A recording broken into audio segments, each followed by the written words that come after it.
Chers téléspectateurs et téléspectatrices, je vous salue encore une fois dans le beau et précieux nom de Jésus-Christ.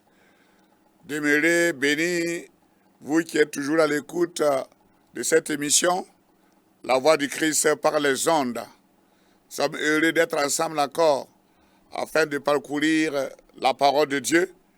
Et ensemble, nous allons voir ce que Dieu réserve comme nourriture pour nos âmes en ce jour.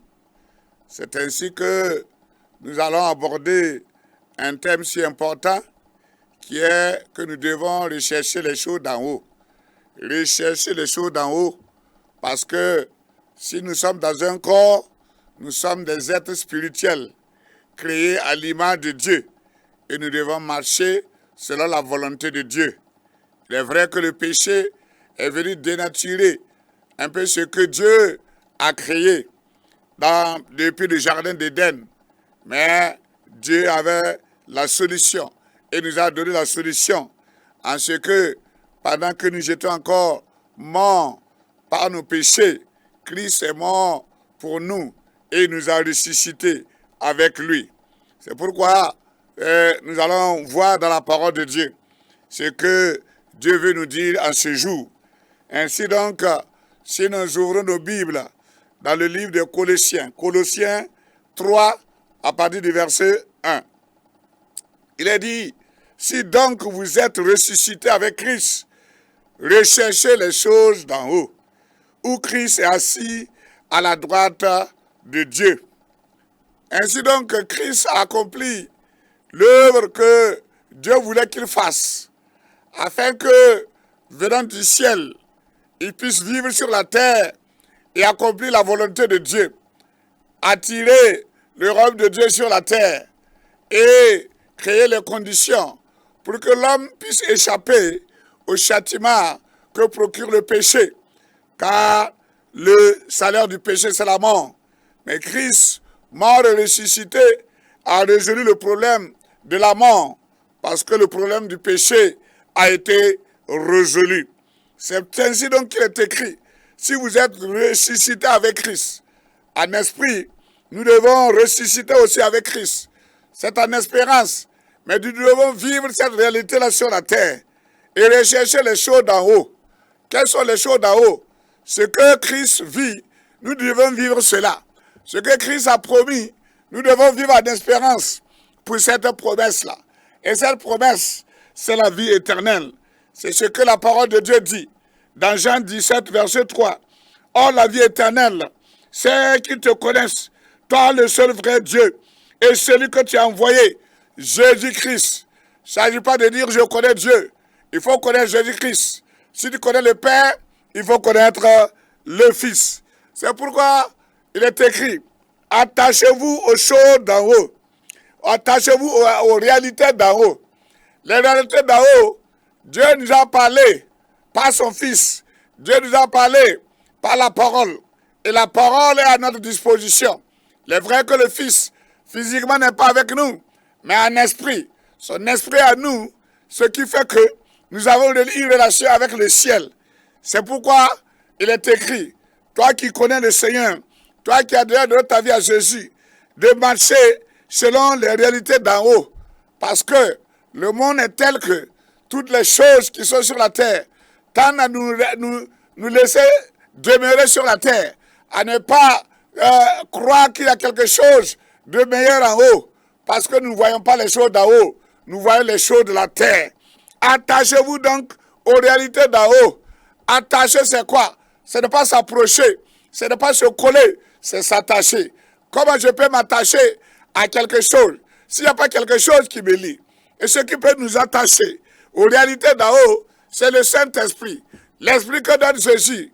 Et pour ceux qui le connaissent, pour ceux qui le recherchent, car lui-même l'a dit, je m'en vais au Père, et il est avantageux pour vous que je m'en aille. Et quand je m'en irai, je vous enverrai le Saint-Esprit, le Consolateur. Je vous enverrai celui-là qui va vous instruire dans la vérité. Celui-là qui va vous rappeler toutes choses, afin que vous puissiez marcher par l'Esprit et ne pas marcher selon la chair. Donc, en quoi nous devons faire pour nous focaliser sur les choses d'en haut. La Bible nous parle, la Bible nous instruit et dit, faites donc mourir ce qui est terrestre, à savoir l'immoralité sexuelle. Et l'immoralité sexuelle, actuellement, c'est comme un sport favori pour toute l'humanité, les jeunes, les adultes, les vieillards, tout le monde s'adonne à cela. Alors que la Bible recommande, un homme doit marier une seule femme de façon officielle et vivre ensemble sur la terre. Alléluia, avoir des enfants jusqu'à leur mort.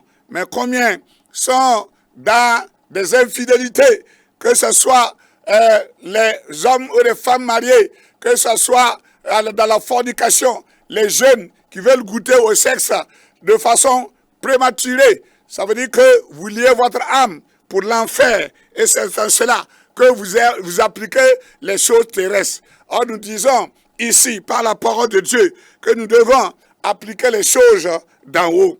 À savoir, l'immoralité sexuelle, l'impureté, les passions. Combien de passions amènent beaucoup de gens à s'éloigner de Dieu, que ce soit le sport, que ce soit le jeu, que ce soit la danse, que ce soit la musique, que ce soit la nourriture, la boisson, toutes sortes de frénésie dans ce monde, tant à ce que l'homme s'éloigne de Dieu et oublie Dieu. Mais quand viennent les difficultés, quand vient la maladie ou la mort, c'est à ce moment-là que chacun rentre en lui-même pour quelque temps seulement. Le temps d'enterrer son voisin, le temps d'enterrer son conjoint ou sa conjointe, et le monde repart de plus belle dans les choses terrestres. L'Éternel, le Dieu Tout-Puissant, nous avertit par ce message-là pour dire qu'il n'en sera pas ainsi à tout moment, parce que le Dieu que nous servons mettra une fin à un terme à tout cela un jour. C'est pourquoi il dit dans Colossiens 3:6, c'est à cause de cela que la colère de Dieu vient sur les hommes rebelles, quiconque refuse d'obéir à Dieu.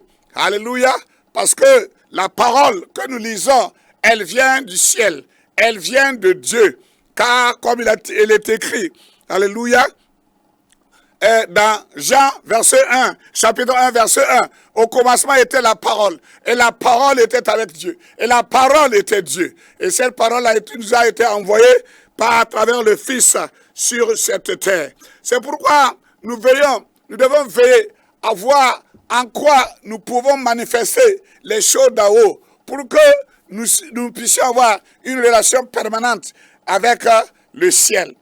La parole de Dieu nous a donné des indications claires, n'est-ce pas? Même si nous sommes chrétiens, nous sommes nés de nouveau, nous devons manifester, alléluia, la puissance de Dieu, les dons spirituels.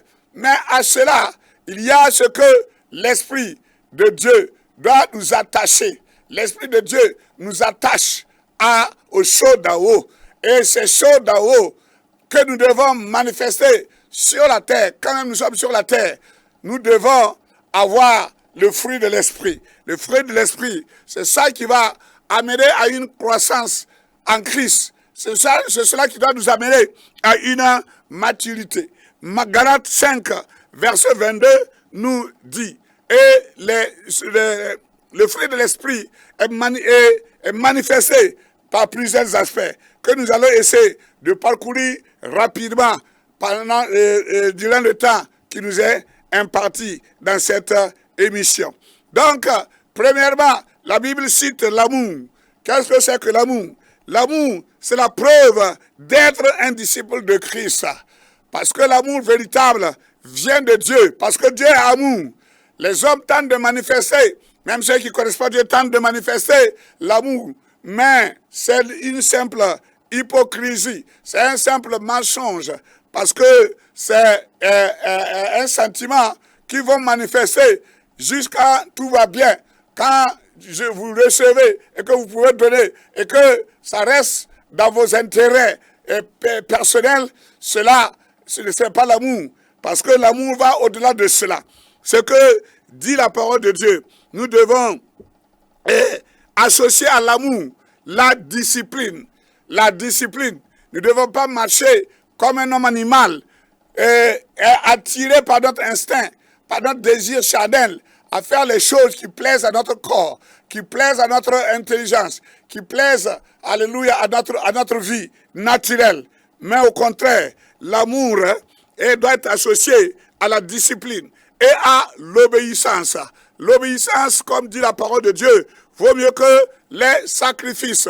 Vaut mieux obéir que de faire de grandes choses pour que les hommes voient et vous qualifient d'hommes bons. Alors que à l'intérieur de vous-même, vous n'obéissez pas. Vous n'obéissez pas à la parole de Dieu. Si vous laissez la parole de Dieu et vous obéissez à autre chose, même quelle que soit la réputation que vous pouvez avoir en faisant ces œuvres-là, la Bible dit que c'est la pure désobéissance.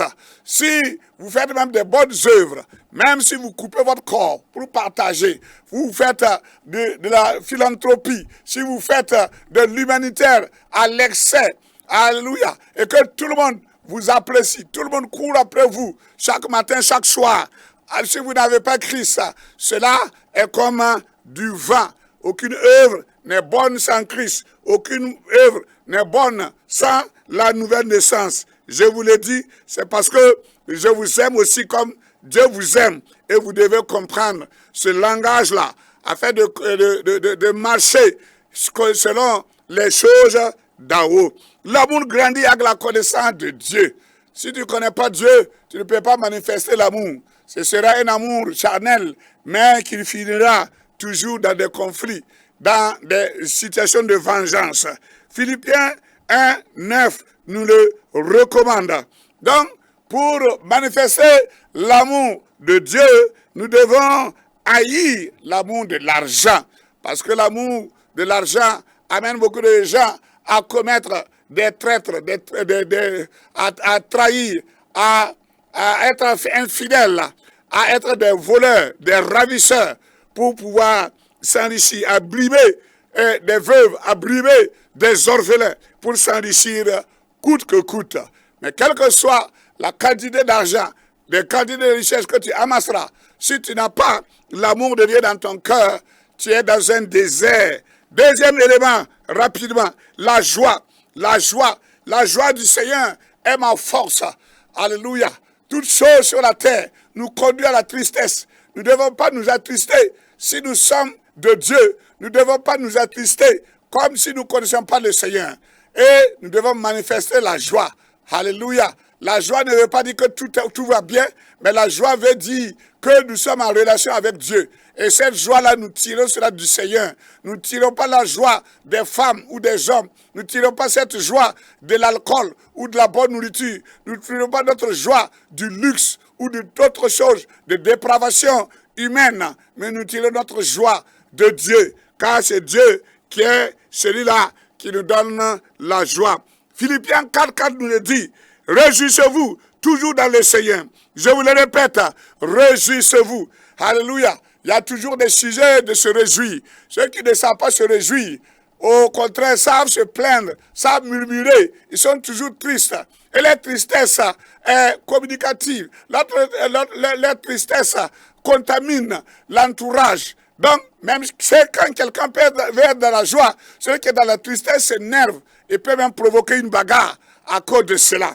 Mais la Bible nous recommande la joie parce que c'est un aspect du fruit de l'esprit et nous devons le manifester parce que nous voulons, alléluia, nous attacher aux choses d'en haut. En haut, il y a la joie, il y a la paix. Alléluia. La Bible dit qu'au ciel, les anges, les séraphins, il y a une louange permanente. Alléluia, devant le trône de Dieu. Et un jour, nous y serons aussi. Et nous allons participer à la chorale céleste pour manifester la gloire de Dieu. La Bible dit toujours, réjouissez-vous, réjouissez-vous. Le Seigneur est proche. Alléluia. Quand tu entends une bonne nouvelle, que ton bien-aimé, que celui-là qui va résoudre tous tes problèmes, il est proche, même quand tu ne le vois pas, tu commences à te réjouir. Tu commences à célébrer. Troisième aspect, la paix. La paix, Romains 12, 17 nous dit, ne rendez personne le mal pour le mal. Recherchez ce qui est bien devant tous les hommes. Comme dit, recherchez ce qui est en haut, les choses d'en haut. si tu recherches le bien de tous les hommes, c'est comme si tu semais la joie dans le ciel. C'est comme si tu recherchais les choses d'en haut. Cela est possible. Mais ce n'est pas la paix comme dans le monde. La paix du monde est éphémère. Là, les pactes et autres contrats de paix sont bafoués en 2 ans, 3 ans, et les guerres recommencent. Parce que sans Dieu lui-même, il ne peut pas avoir de paix. Recherchez ce qui est bien devant tous les hommes. C'est pas que le méchant ne sait pas que ce qui fait mal, mais son cœur n'étant pas transformé, il ne peut faire autre chose que ce qui est dans ton cœur, dans son cœur. Et la Bible dit, autant que cela dépend de nous, soyons en paix. Donc nous devons être des agents de paix. Rechercher la paix. C'est ça, les choses d'en haut. Recherche la paix. Alléluia. Dieu est un Dieu de paix. C'est pourquoi il a envoyé son Fils mourir à la croix, afin que nous soyons en paix avec lui. Parce que nous étions rebelles. Car, refusant les choses d'en haut, nous faisions les choses comme nous le voulons. La Bible dit que les gens marchaient comme des brebis, sans berger. Mais Christ est venu, lui le bon berger, pour nous conduire dans un vrai pâturage. Et la Bible dit nous encore, ne vous vengez pas vous-même. Alléluia. Tu es en conflit avec quelqu'un. Laisse la colère de Dieu agir. C'est Dieu qui l'a créé, comme il t'a créé. C'est pas toi. Tu sais pas comment il est venu sur la terre. Même si tu as fait du mal, laisse Dieu vous juger. Laisse Dieu le juger. Laisse la vengeance à Dieu. C'est ce que Dieu dit. Notre Dieu est un Dieu de paix. Quatrièmement, nous allons rapidement la patience. Dieu est un Dieu de patience. S'il devait nous exterminer le premier jour qu'on a fauté, il nous aurait emprisonnés ou bien il nous aurait détruits. Mais Dieu ne fait pas ça. Dieu est patient. C'est pourquoi Romains 15, verset 5 nous dit que le Dieu de persévérance et du réconfort vous donne de vivre en plein accord les uns avec les autres, comme le veut Jésus-Christ. Amen. Dieu persévère. C'est pourquoi nous également, il attend le temps favorable pour nous sauver. Toi qui continues de vivre ta vie comme il se doit. Si Christ venait aujourd'hui, ce serait dommage pour toi. Mais Dieu use de patience à ce que, alléluia, il veut que tous les hommes parviennent au salut. C'est pourquoi on dit bien que Jésus revient bientôt, mais s'il tarde, c'est pour que le maximum d'hommes et de femmes parviennent au salut. Alléluia. Il faut que nous puissions être dans la patience. Et dans la patience, que nous pouvons travailler ensemble, que nous pouvons tolérer les uns et les autres, que nous pouvons nous supporter les uns les autres. Car quand même des enfants sont nés de la même famille, ils ont des caractères différents.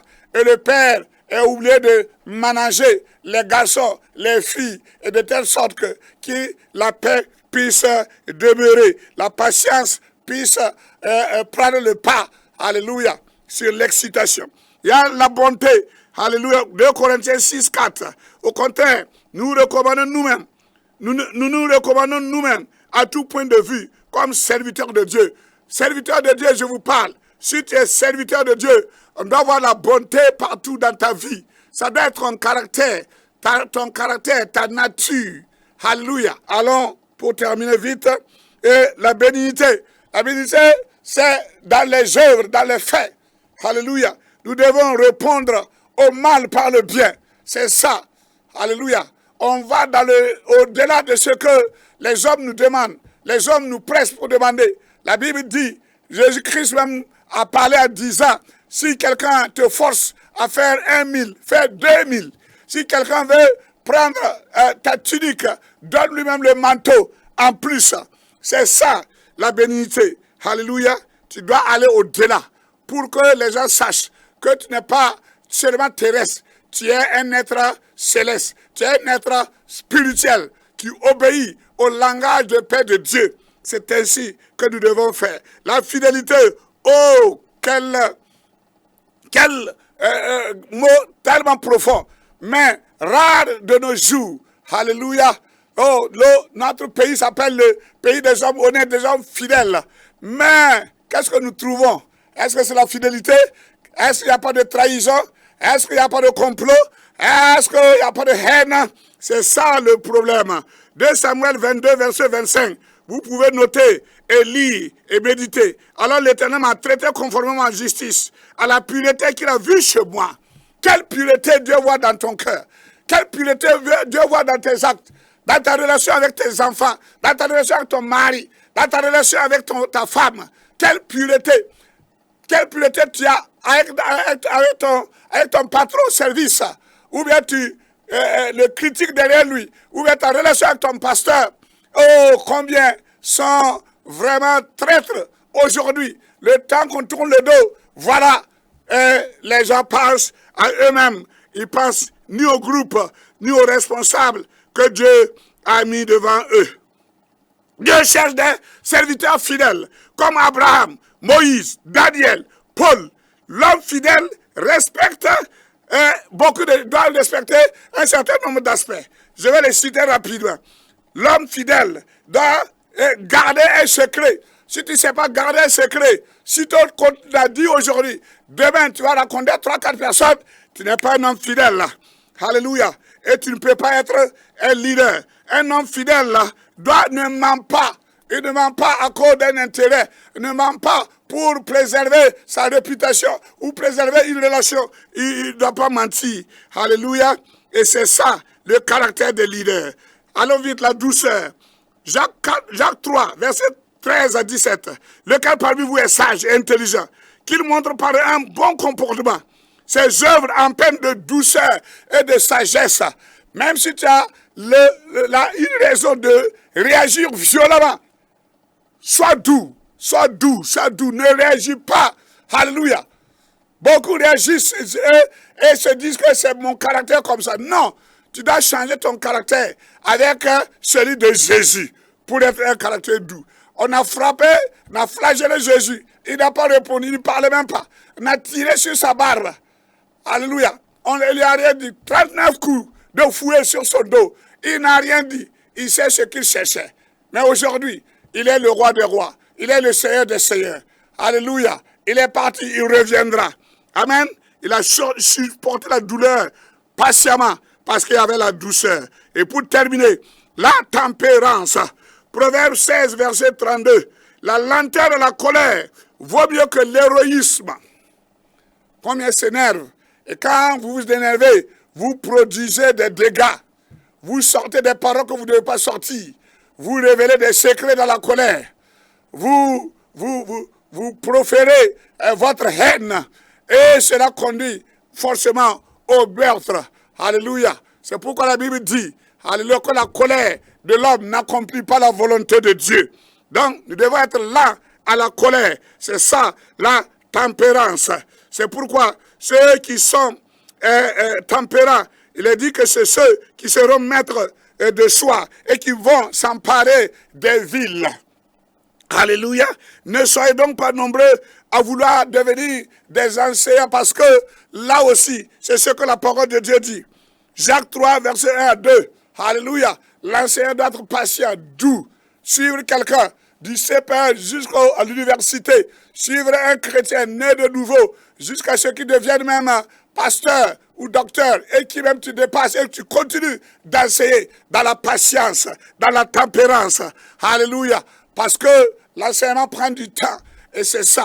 Les gens tempérants ne se mettent pas en colère, ne jugent pas, ne condamnent pas. Combien ont condamné des gens pour disant tu seras rien sur la terre, tu es un cancre, tu es un idiot, mais qui finalement sont devenus des grands hommes. Donc, gardez-vous de prononcer des paroles négatives sur des enfants, sur vos collègues, sur votre femme, sur votre mari, sur vos voisins, sur vos collègues, sur votre patron, encore moins sur vos dirigeants spirituels. Nous allons prier. Alléluia. Père de grâce et de bonté, nous voulons, Seigneur, nous affectionner aux choses d'en haut. Donc, attache-nous, Seigneur, fortement aux choses d'en haut. Et pour cela, donne-nous de ton esprit, donne-nous de ta puissance pour marcher, Seigneur, fidèlement selon ta parole. Seigneur Dieu Tout-Puissant, que chacun, quiconque m'a écouté, me regarde à ce moment, qu'il puisse rentrer à lui-même et dire, voilà les voies pour chercher les choses d'en haut. C'est un caractère qui plaise à Dieu, que Dieu a décrit dans sa parole, que nous devons regarder, étudier, méditer, obéir et marcher selon cette parole-là. Et cette disposition créera une connexion du ciel avec la terre.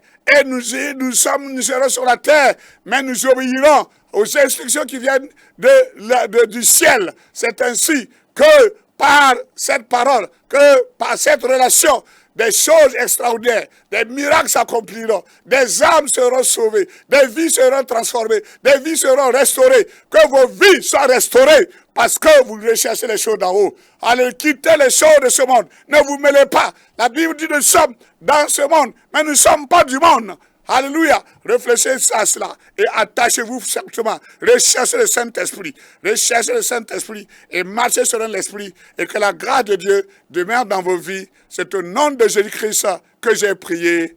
Amen. Amen. Amen. Soyez bénis. Soyez richement bénis. Et recherchez toujours les choses d'en haut. Et Dieu vous aidera à les obtenir.